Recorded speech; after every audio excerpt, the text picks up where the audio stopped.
And I look at technology, you guys are in the bond space maybe, but it's still this whole dream of being Amazon as well. It's not 2000, Geraldine, but what is it? What is the character of all these companies chasing the Amazon model? Well, I think the tech sector is indeed very different from the 2000 years, and in fact should be split really in two parts. There's a part of the tech which is very established, that has a lot of quality properties, that is generating growth and very strong cash flow.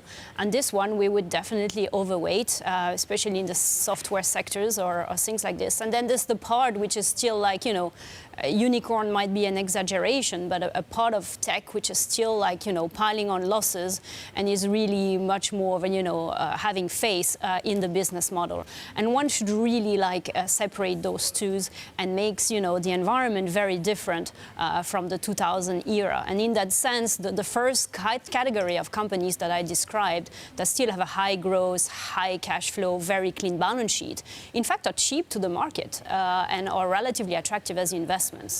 What other distinctions beyond tech are you making in the corporate credit space in your portfolio right now, Geraldine? Well, I suppose we're making a big difference between, securitized, investment grade, and high yield. When it comes to high yield, very much like JP Morgan, we are recommending people to be very careful, and therefore paying a lot of attention to maturity of your high yield book, keeping it rather short, where we have good visibility on cash flow. And then when it comes to credit, we think that the premium there is very low. We think also it's an asset class that can have bumpy liquidity when risks need to be shuffled from one balance sheet to another. And therefore, we are relatively cautious and prefer the securitized area, like non-agency mortgages or even agency mortgages for that matter, where we feel that the risk premium is relatively, fair relative to history.